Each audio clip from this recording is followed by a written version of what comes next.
தொடர்ந்து அறிவோம். பெரும் பணக்கார குடும்பத்தில் பிறந்த பசிலியார் ஏதென்ஸ் நகரில் தத்துவம் படித்துக் கொண்டிருந்தார்.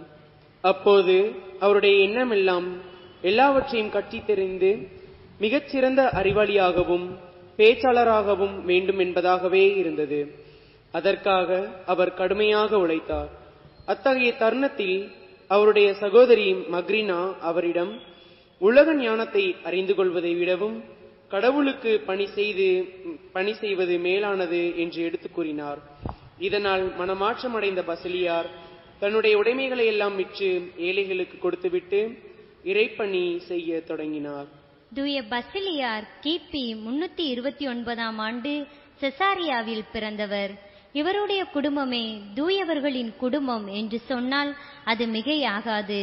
ஏனென்றால் இவருடைய தாத்தா, இவருடைய தந்தை பெரிய பசிலியார், இவருடைய தாய் எமிலியா, இவருடைய சகோதரி மக்ரீனா, இவருடைய சகோதரர் நசியான்ஸ் என அனைவருமே புனிதர்கள்தான். இவர் தன்னுடைய கல்வியை செசாரியா, ஏதென்ஸ் போன்ற இடங்களில் பெற்றுக்கொண்டார். அப்போதெல்லாம் இவருக்கு மிக பெரிய பேச்சாளராக மாற வேண்டும் என்பதுதான் எண்ணமாக இருந்தது. ஆனால் இவருடைய சகோதரி மக்ரீனா தான் இவரை தடுத்தாட்கொண்டு இறைப்பணி செய்வதற்கு தூண்டினார். அதன் பின்னர் தான் இவர் தன்னுடைய உடைமைகளை எல்லாம் விற்று ஏழைகளுக்கு கொடுத்துவிட்டு இறைப்பணி செய்ய தொடங்கினார். இறைப்பணி செய்ய முடிவெடுத்த பின்னர் இவர் கிழக்காசிய நாடுகளுக்கு சென்று அங்கே இருந்த துறவிகளிடம் 5 ஆண்டு காலம் பயிற்சியை பெற்றார். அதன்பின் தன்னுடைய சொந்த நாட்டிற்கு திரும்பி வந்து ஆசியா மைனரில் முதல் முறையாக ஒரு துறவு மடத்தை நிறுவினார். அதில் ஏராளமான இளைஞர்கள் சேர்ந்து பயிற்சியையும் பெற்று துறவு வாழ்க்கை வாழ்ந்தார்கள். இத்தகைய தருணத்தில்தான் செசரியாவில் ஆயராக இருந்த யூசிபுஸ் என்பவர் இவரை குருவாக திருநிலைப்படுத்தினார். 6 ஆண்டுகளுக்கு பிறகு, ஆயரின் இறப்புக்கு பிறகு, இவர் செசரியாவின் ஆயராக உயர்ந்தார். இவர் ஆயராக உயர்ந்த பிறகு ஆற்றிய பணிகள் ஏராளம். குறிப்பாக இவர் ஏழை எளியவர்கள், அனாதைகள், கைவிடப்பட்டவர்கள் மீது அதிகமான அன்பு கொண்டிருந்தார். அதனால் இவர் அவர்களுடைய மறுவாழ்விற்காக பல்வேறு உதவிகளை செய்தார். கட்டடங்களை கட்டி அவர்களை அங்கே தங்க வைத்து அவர்களுக்கு பெரும் சேவை செய்தார். இவருடைய காலத்தில் கிறிஸ்துவின் கடவுள் தன்மை மறுக்கும் ஆரியபதம் திருச்சபையை மிகவும் ஆட்டி படைத்துக் கொண்டிருந்தது. எனவே இவர் இக்கொள்கையை பரப்பிய வாலன்ஸ் என்ற மன்னனை கடுமையாக சாடினார். அதற்காக இவர் கடும் எதிர்ப்புகளை சந்தித்தார். 379 ஆண்டு கான்ஸ்டாண்டினோபில் என்ற இடத்தில் நடந்த பொது சங்கத்தில் ஆரியபதம் என்ற தப்பறை கொள்கைக்கு முற்றுப்புள்ளி வைத்தார். இவ்வாறு பசிலியார் ஒரு சிறந்த மறைபோதகராக இறைப்பணியை சிறப்பாக செய்தார். அப்படிப்பட்டவர் 379 ஆண்டு இறையடி சேர்ந்தார். பசிலியாரின் விழாவை கொண்டாடும் நாம் அவரிடமிருந்து கற்றுக்கொள்ள வேண்டிய பாடம்: ஏழைகள் மீது இரக்கம். தூய பசிலியார் ஏழைகள் மீது அதிக இரக்கமும் அன்பும் கொண்டு வாழ்ந்தார் என்று சொன்னால் அது மிகையாகாது. அவர் ஏழைகளுக்காக தன்னுடைய உடைமைகள் அனைத்தையும் கொடுத்தார். ஆயராக உயர்ந்த பிறகு ஏழைகள் வாழ்வு சிறக்க பல நலத்திட்டங்களை இயற்றினார். அவர்களுடைய வாழ்வு மேம்பட உழைத்தார். இவ்வாறு அவர் ஏழைகளின் தோழரானார்.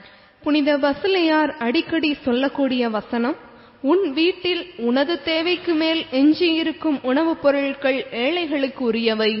உனது இல்லத்தில் அடுக்கடுக்காக வைத்திருக்கும் ஆடைகள் உனது தேவைக்கு மிஞ்சினால் மூடிக்கொள்ள எதுவுமின்றி தவிக்கும் ஏழைகளுக்கே உரியவை. உனது தேவைக்கு மேலான காலணிகள் வெறுங்காலோடு செல்லும் ஏழைகளுக்கே உரியவை. உன் இரும்பு பெட்டியில் சேர்த்து வைத்திருக்கும் செல்வம் ஏழைகளுக்கு உரியது. இரக்கச் செயல்களை நீ செய்யாது விட்டுவிடும்போது அத்தனை முறையும் அறம் தவறுகிறாய். பசிலியாரிடத்தில் ஏழைகள், அனாதைகள் மீது கொண்டிருந்த அன்பும் இரக்கமும் போன்று நம்மிடத்திலும் இருக்கின்றதா என சிந்தித்து பார்க்க வேண்டும்.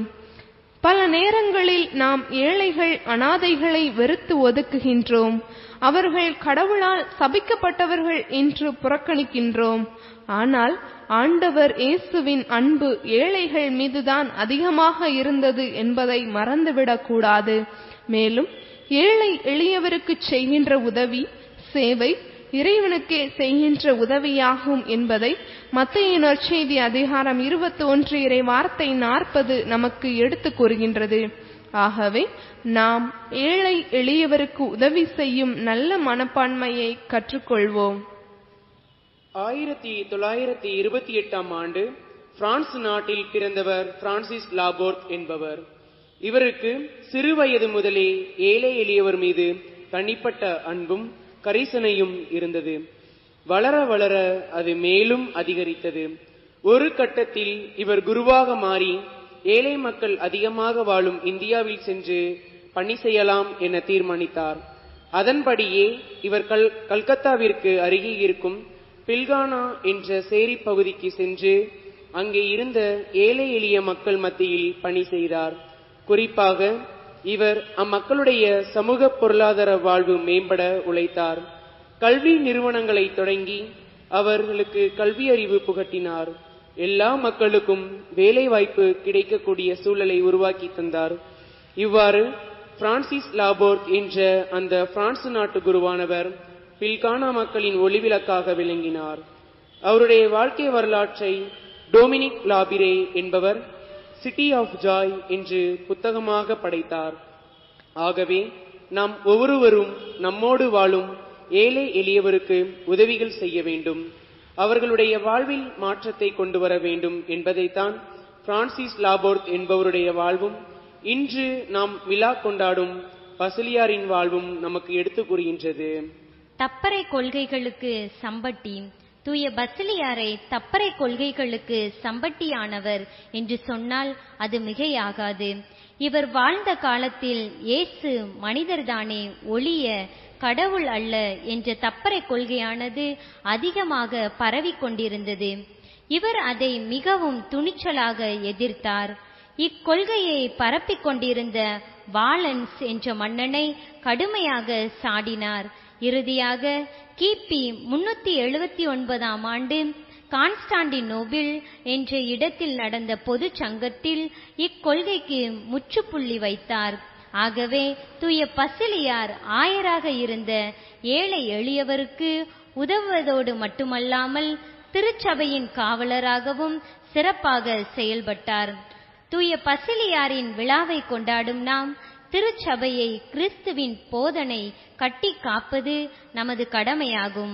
நாம் வாழ்ந்து கொண்டிருக்கும் இந்த காலகட்டத்தில் திருச்சபைக்கு எதிராக ஏராளமான வன்முறைகள், பொய் குற்றச்சாட்டுகள் கட்டவிழ்ந்து விடப்படுகின்றன. இவற்றிற்கு எதிராக நம்முடைய திருச்சபையை காப்பது நமது கடமையாகும். திருச்சபை கிறிஸ்துவின் உடல் என்பதை நாம் மறந்துவிடக்கூடாது. ஆகவே தூய பசிலியாரின் விழாவில் அவரை போன்று ஏழை எளியவர் மீது அன்பும் அக்கறையும் கொண்டு வாழ்வோம். இயேசு கட்டி எழுப்பிய திருச்சபையை எல்லா ஆபத்துகளிலிருந்தும் கட்டி காத்திட சபதம் எடுப்போம். அதன் வழியாக இறையருள் நிறைவாய் பெறுவோம். புனித பசிலியாரின் நாமம் தாங்கிய நல்ல உள்ளங்களுக்கு அருள்வாக்கு குழுமம் மகிழ்வான நாம விழா நல்வாழ்த்துக்களை பரிமாறி மகிழ்கின்றது.